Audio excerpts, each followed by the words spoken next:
2.4 and 2.5, logarithms, properties, bases, and equations. So I'm combining the two sections. I'm not going to do much with 2.4. That really just goes over log base 10. And I feel like you guys have a pretty good introduction from Algebra 2 to logarithms, so this is really just a review.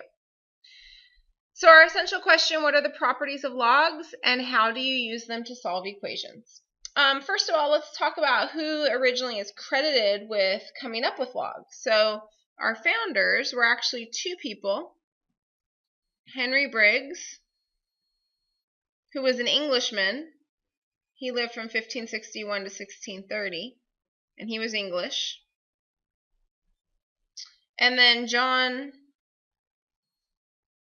Napier, he was around from 1550 to 1616, and he was actually Scottish. So you have two people working on the same idea, but in two different locations, not too far away from each other. The reason that logarithms originally came around was because it was before calculators, and when people had to multiply big numbers together, they basically could use these tables of logarithms that would help them multiply these big numbers together. So originally it was thought of to be the logical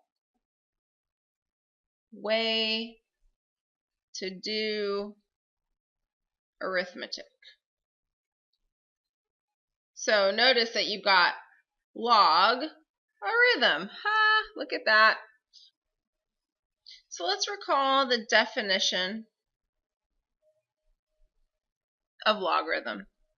Basically, hopefully you remember that they relate to exponents. They actually are exponents. They undo exponents. So if I have log base b of x equaling y, that is true if and only if I have b to the y equaling x, right? So you take this base, right? So you can convert these between logarithms and exponents. So you could actually take any logarithm and you can write it as an exponential. So the base b becomes my base in an exponential. What this thing used to equal becomes my exponent. And then the input becomes my output.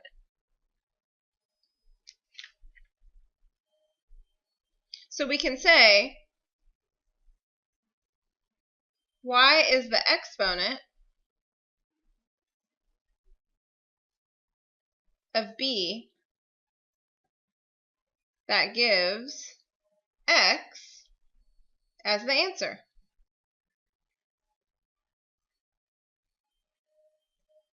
Now it's important to restrict this a little bit, so I won't have an exponential, for example, if b equals 0. So b's got to be greater than 0. I also won't have an exponential if b equals 1, and then x has to be greater than 0 as well. Okay, so that's the definition. That's super important. I would highlight that. I would commit this to memory if you don't already have it in memory. And I know a lot of you guys last year had it in your memory, so hopefully you still have that. Now what I'm going to do here is I think I'll do a couple examples out of the book. So I'm going to do for examples,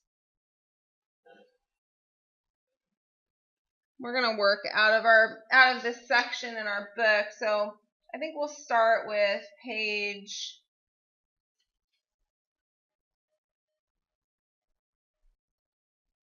100.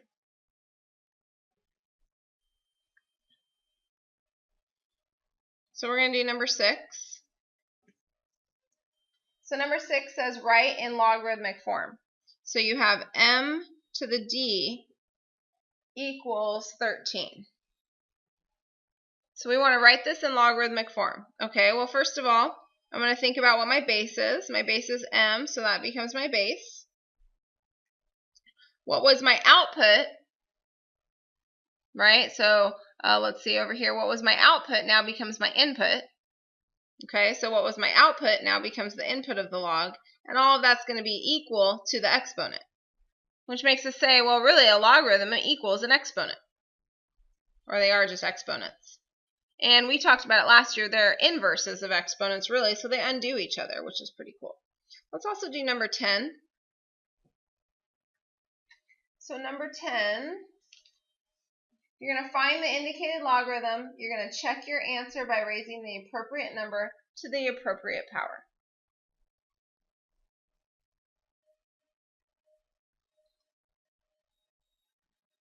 So we got log base 32 of 2. Okay, so I have to figure out what this actually equals. So this equals something. Well, I always like to rewrite this, so I'm going to take it out of logarithmic form and put it back into exponential form. So my base is 32. 32 raised to some power is going to give me 2. What can I raise 32 to get 2? Well, basically, if I take the 5th root, right? If I take the 5th root of 32, I'm going to get 2. So I know that that question mark is equal to 1/5, which is the same. Raising to the 1/5 is the same as taking the 5th root. Okay, now let's talk about bases. So as far as bases go, you have 2 that are special. So you have the common base. The common base is base 10. That's one that's on your calculator. So that could be, log base 10 of x. Might see something like that. If it doesn't say anything at all, that's the same thing as log of x. Okay, so if it has no base at all, that's log base 10. You also have the natural base,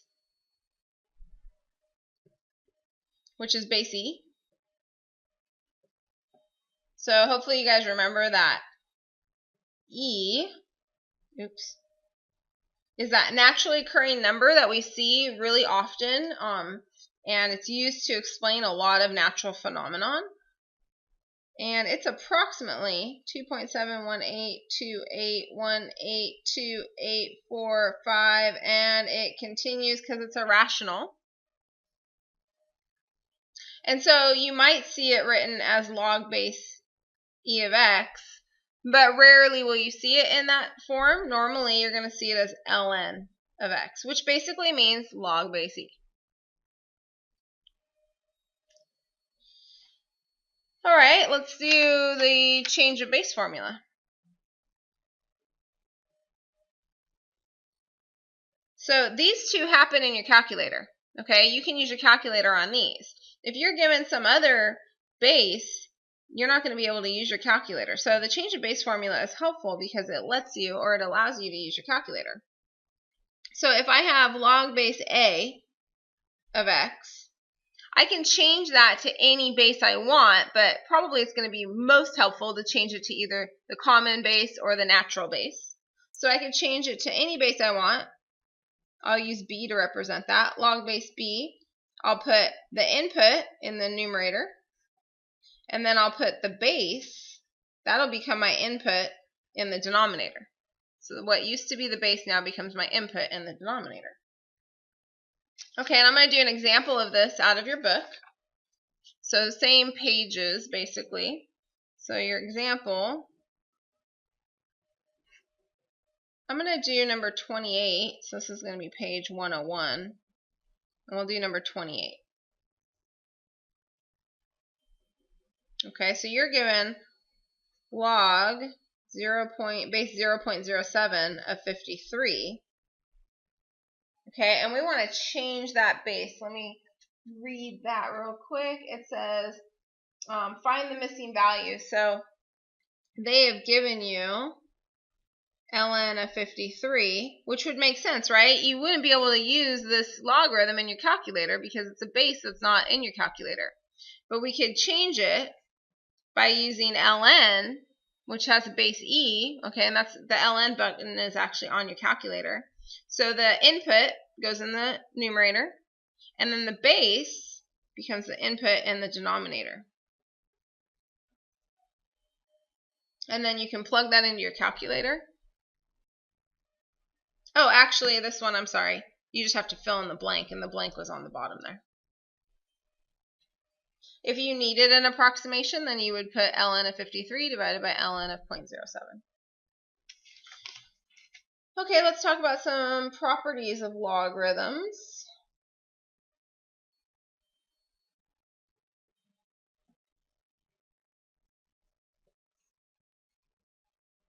Nothing new here.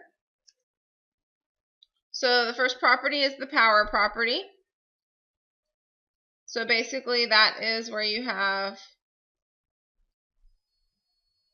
your input is raised to some exponent. Well, you can easily take down that exponent as long as you've got a log there.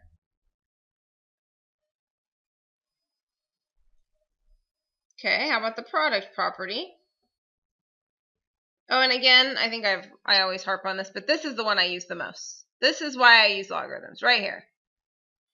Okay, the product property, log of some product like x times y. Well, you can rewrite this then as addition of two logs. Okay, so log base b, oh, we'll call this log base b, sorry, of basically the first factor plus log base b of the second factor. And then we have the quotient rule,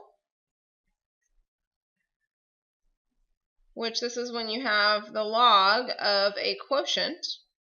You can rewrite that as a subtraction of two logs. So we'll take the numerator, so the log of the numerator minus the log of the denominator. Those should all be really, really familiar to you, hopefully. And we're just going to do some examples out of the book now. So we'll do examples from the book. And I think these are all going to be from page 101.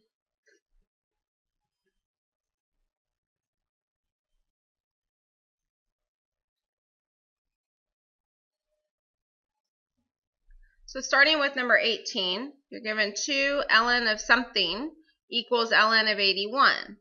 Well, I'm going to refer to this power property, which allows you to, if you have this exponent, you can bring it down in front of the log, but it also works in the opposite way. If you have a number in front of the log, you can move it up to be an exponent. So same thing here. So this is really ln of something squared equals ln of 81. So what squared gives us 81? Well, that's just 9. So ln of 9 squared equals ln of 81. So question mark is going to be 9. Number 20, you have ln of question mark minus ln of 7 equals ln of 2. Well, I see the subtraction here, and I notice that the quotient property also has subtraction in it, right? So I could take what I'm subtracting, the inputs of those two logs that I'm subtracting, and I could turn them into a quotient. So really I could say, well, this is ln of question mark divided by 7 equals ln of 2. Well, what would I have to put here in order to get 2? 14. So ln of 14 over 7 would equal ln of 2. So question mark equals 14. 24, ln of e equals question mark. A couple ways to go about doing this. I'm going to use the definition of logarithms to begin with. So I'm going to take that base, which is e, right? The base of ln is always going to be e. I'm going to raise it to this other side, the output, and then my output now becomes what my input used to be. So question mark really is 1.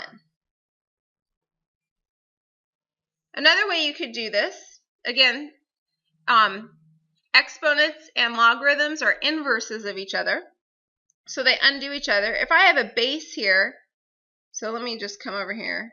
If I have ln, well, really this is not ln, let me say log base e to the e equals question mark. Well, this is my base, right? And this is my input. Because they're the same, really these just undo each other. So you're really just left with 1. Okay? So you're left with whatever that exponent is, which is 1. Same thing. So it's another way of thinking about it. This is kind of the quicker way that we went over last year. One of the ways that we went over last year. Okay, let's continue on. Let me get another piece of paper.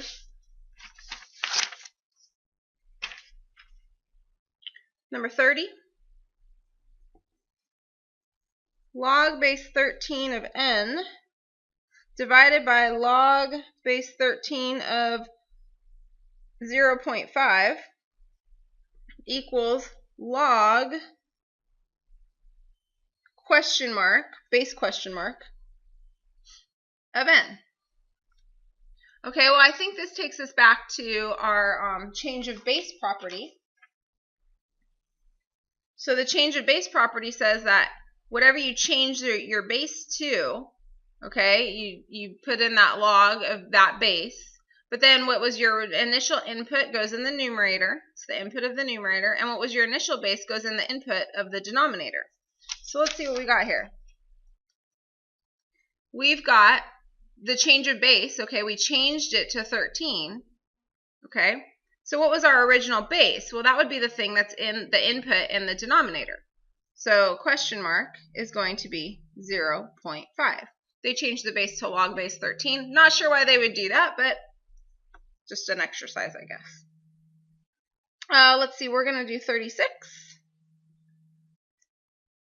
So we got 2 times log of the quantity x minus 3 plus 1 equals 5.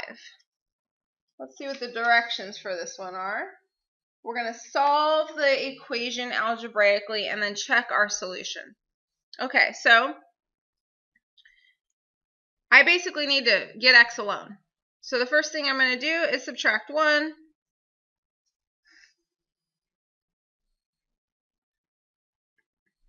Divide by 2.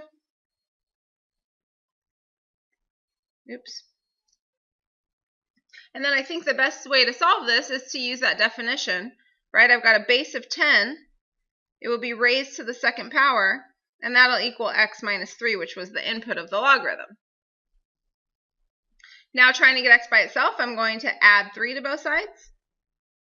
So I end up with 103 equals x. Now how can I check this? I'm going to plug that back in, use my calculator to take the log of it, make sure that it equals 5.